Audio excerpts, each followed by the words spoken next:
Hi, my name is Tim. I'm Spirit Hunters Paranormal 911. This video is kind of an intro to what I teach. There are a lot of people that don't understand the paranormal, how it works, what it is. You have a lot of people that are skeptics. They don't believe in the paranormal. They think everything is either made up or not true, as to where those that do believe, they just don't know what the paranormal is about. They have no information. They don't understand. This is something that I'm going to try to teach to where you understand about the paranormal, the different types of spirits and the energies, the different things we do in our investigations, how we capture our evidence, the different ways to do an investigation, the different equipment we use. We're going to go over quite a bit of information. Most people that have had some kind of, basically an experience, more likely as a child, because you're more acceptable to the spirit sensitivity, to where you're seeing things or hearing things, as to where grown-ups, we don't, unless we develop that part of our brain at an early age and kept it active. As a child, your brain is developing because it's not developed, and there's a little part of your brain, it's called sensitivity, that comes through, and it's what enables us to be able to basically capture and hear things that normally you wouldn't. And of course, a lot of times, you mention something about what happened or what you saw or heard or whatever, or dreamt. Your parents always tell you, well, it was just a dream, or it was just your imagination, or you're seeing things. So after a period of time of hearing this, you kind of forget about it, don't even think about it anymore, and that part of the brain just kind of goes dormant. It's still there, but it's basically asleep, as to where if you continue using it as a child, as you grow up, it gets more, I don't know, you want to call it stronger or more extent, but you get the ability to be able to do a lot more, be able to pick up on a lot more. A lot of people say, well, that's kind of a ability like a psychic or a medium or an empath that has those type of abilities. Don't know for sure how that works, if that's something you're just gifted with, or something that kind of developed to you as a child or passed down through the generations, through the family. Really don't know. But I know that if you do continue to use this part of the brain, it does increase to where a lot more happens. Skeptics, they're the type, like I say, that don't believe in the paranormal. They think what they see, hear, videos they watch, photos they see, they think it's either created somehow or staged, or just basically a story that they're hearing. They just don't want to believe in the paranormal. Of course, there are a lot of them that just really don't care. They rather not even know. And then there are a lot that do believe, and usually those are someone that has had some kind of experience, or just what they see kind of seems logical. Looks like it's a possibility that could be happening, and they get more kind of curious or intrigued, to where they want to learn a lot more about it. I get a lot of people that all the time contacting me with questions, trying to find answers for something that possibly may have happened around them or to them, that they're trying to look for answers, try to find the reason why these things are happening. There are many people that come across some kind of paranormal situation, not that they chose for that to happen, but there's spirits all around us. all the time. We don't notice them because we're not basically looking for the signs or seeing the things that they're doing, trying to get our attention basically, to let us know that they are there. Most of the time it's like a loved one. It's there with you in your home, and they're trying to do everything they can to get your attention, to let you know that they are there. Sometimes we're able to catch things, sometimes we're not. It just depends on if we're basically our minds are open, wanting to accept this as well as look for these different signs that they are showing. A lot of times it'll be by moving an object or making some kind of sound, and a lot of times we just kind of overlook it because we don't think nothing about it. We think it's just a normal sound, so we don't pay any attention. The people that do have something like this happen to them, most of the time it basically scares them, when something happens, something that you can't explain, or something you can't see. You're hearing a voice but there's nobody there, or you hear a knocking sound and trying to figure out what's making that knocking sound. You hear a whisper or a voice and you're the only one there. That's going to startle you. Most times it's going to scare you because you don't have the knowledge or the understanding about the paranormal field, things that happen around us. Most of the time when something happens, a lot of people, first thing they think of that comes to mind is something evil, something demonic, and this is not necessarily true. Like I say, we're once humans actually, and some of them, they crossed over, some of them either couldn't find their way to the light and they're just wandering around kind of lost, and I do believe that there are some that decide to stay behind, possibly because they may have had unfinished business that they need to take care of, or they just wanted to stay close to family, kind of like a guardian angel, one that just kind of watch over and just be there. We really don't know the real answers. We just go by all the evidence that we capture over the years of doing investigations and kind of coming up with our own conclusions. It's kind of like putting a piece of puzzle together where you have little different parts and you're just trying to come up with a logical explanation or a conclusion of how these things are actually happening.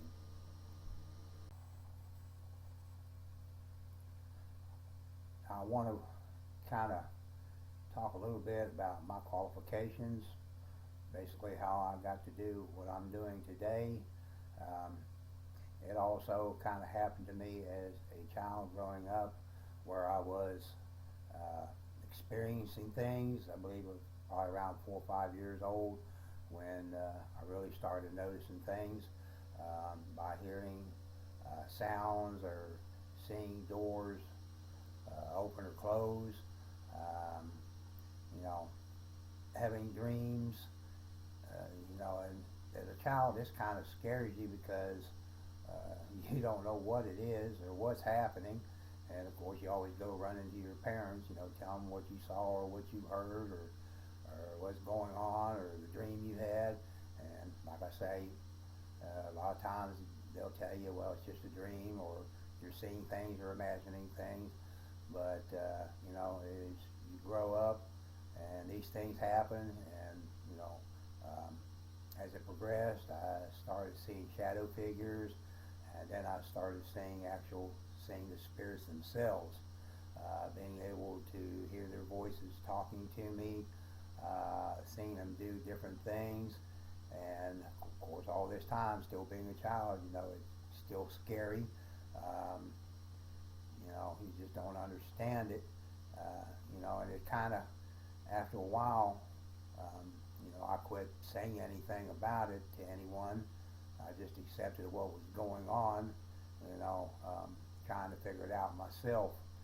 You know, you know, it was probably in my teenage years, going into my early 20s, when things really started happening around me, and you know, it was not so much of being scared anymore, but more curious, having questions, you know, wanting answers, you know, as to what was happening.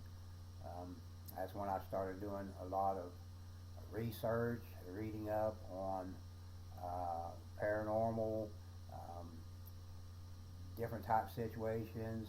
Uh, you know, it kind of got me more intrigued to where I got into it. So I found out that I could take courses to learn, you know, more about the paranormal world. So I took a course in paranormal psychology, and also took a course in demonology, which is really basically not a course like you would take at college, but it is more of a organization or a I guess a research center that does research on the demons and witchcraft and pagan rituals and voodoo, and you know, just pretty much everything down that line. And then of course I connected with some priests to find out more about the demonic side of the spirits. I was fortunate enough to connect with Ed and Lorraine Warren, which were top in their field for handling demonic or haunted objects, and of course they taught me quite a bit. I really was fortunate enough and lucky enough to get that experience. You know, I also teamed up with other investigators that have been out there for years, being able to observe, learn a lot from them on doing investigations, the different techniques they use, different equipment, you know, that they're using. You know, kind of a on-hands experience learning a lot of this. I mean, we're still always learning. We don't know everything, and we probably never will. We don't know that everything that we do see or hear or capture is actual fact, truth, that it is paranormal or spirit related. It's just all the evidence we gather, we kind of put together, basically like a puzzle, and kind of come up with our own determinations, own conclusions as to, you know, what it is. And, you know, in our minds that, yes, you know, we're having paranormal activity going on around us. I mean, a bunch of the colleagues that I know all over the country, we still associate with each other. A lot of times we'll capture something new, we'll get together, we'll all view over the evidence that was captured and come up, you know, give our opinions of what we think, and that's how we come up with a lot of our conclusions of what we believe that is actually happening. Now, people think that just because you hear a whisper or see a door open or something like that, it's paranormal. You know, possibly it could be, but it also could be caused by something else. When doing this course through paranormal psychology, they teach us that we have to keep an open mind, a logical mind. Everything we see or hear or experience, we can't just jump conclusions and say, all right, that's paranormal. We have to basically debunk it to see if there's any other possible explanation of why these things happen. 85% of the time, we do come up with some other reason that had caused a lot of the things that are happening around us. But the other 20%, you know, we can't come up with any logical explanation. We can't say that it's paranormal at that point. You know, all we can classify it as something phenomenon, something that can't be explained. Uh, when we're able to, say for instance, do a spirit box session or do some type of activity where we are getting a response back from whatever we're trying to communicate with, uh, then we can say that we are actually making contact, and there we can classify it as paranormal, possibly spirit related. We still don't know if that's what it is. It's just our assumptions that we are communicating with the spirit. Um, Back to where I was on kind of my education and learning all the knowledge that I've gained over the years. For the past 35 years or so, I've been more into the paranormal, doing investigating, doing a lot of research, even coming up with new ways to do investigating or trying to get evidence, pertaining to the paranormal. Um, we try a lot of different things. There's not no one set way of doing investigation or trying to communicate with spirits.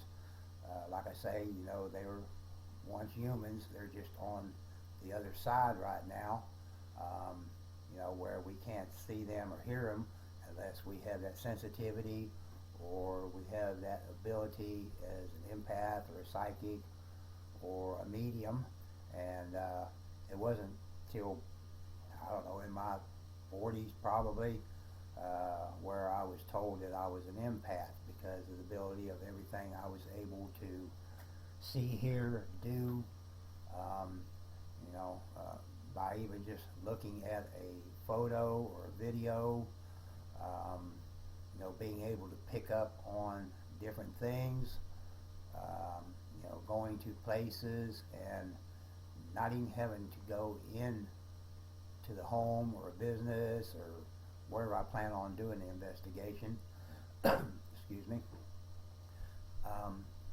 Where I'm able to pick up on things, right off the bat, basically what type of energy is there, whether it's positive or negative. It kind of gives me an advantage, I guess, in a way, in doing my investigations, because it's like I already have a heads up on, what is possibly there, what's possibly going to happen. It gives me a basic idea of what type of investigation I want to do, what I'm trying to accomplish, to try to document in my research. Doing paranormal, it's a wide variety of different things that we do. We don't just stick with one basic routine. We mix them up just because you may do one type of investigation and go in there and spend hours and get nothing. I have gone to places and I'll go in with one type of, I guess, way I want to do the investigation, and I may spend a half hour in there and get nothing. And I say, all right, well, there's nothing here. But being an empath, I already know that there is something there because I'm picking up on it. I'm hearing their voices. I'm seeing them. But they're not wanting to communicate with us. We don't know if they're having, a hard time or not able to do a lot of the things that we're trying to ask them to do. So I decided to start mixing things up and do different type of investigate and use different type of objects, trigger objects, use different equipment.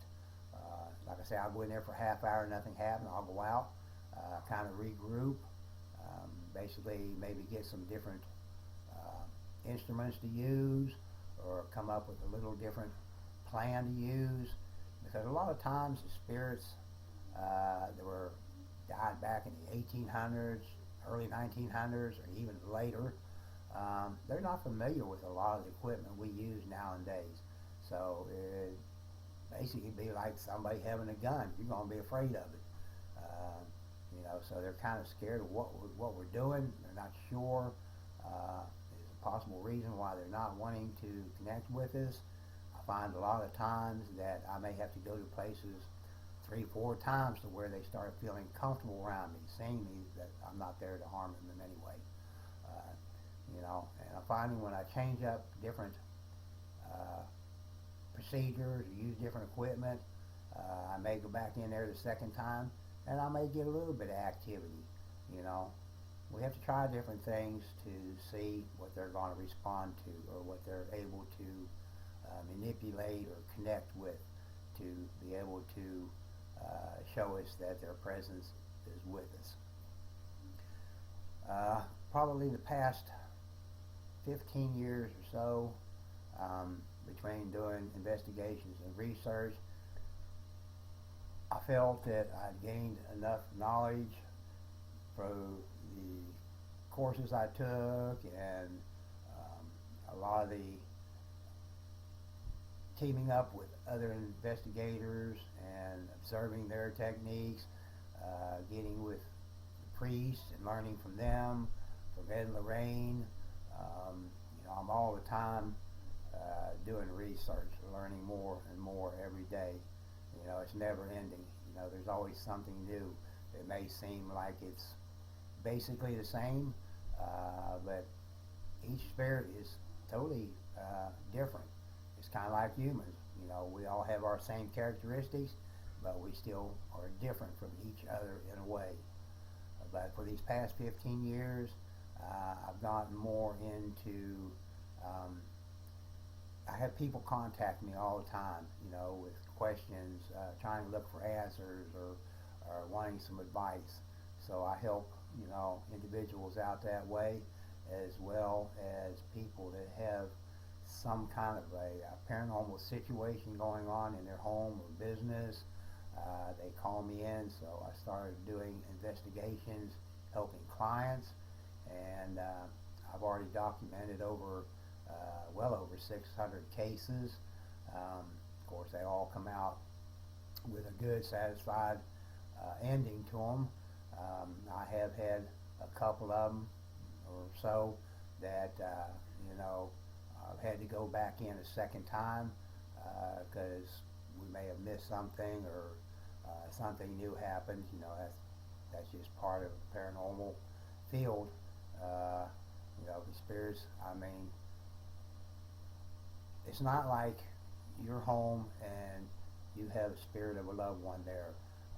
If the home is an older home and other people lived in the home, it could be a spirit of that family, or it could just be a wandering spirit that just happened to come into your home and basically just took up residency there.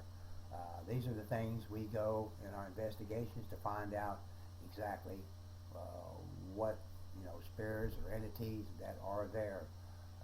Doing demonic type cases, that is a lot different. They're a little harder to deal with. It's just like a regular investigator. If he doesn't have any kind of demonology knowledge, or training or education or experience in that field, they usually wind up getting themselves in a bind, possibly getting themselves or their team hurt, or even the family that they are doing investigation for. Things can go very wrong. People can get hurt. Now, I've never heard of anyone being killed from that, or any type of death, but there are many cases where somebody has either been scratched, hit, bitten.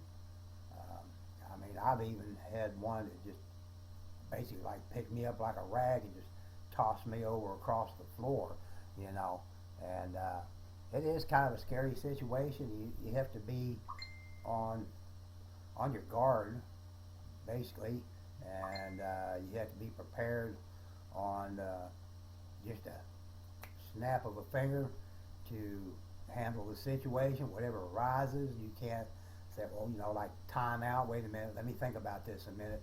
You have to react instantly, or things can go wrong. anyways, we'll go over a lot of this in the lessons I'll be teaching.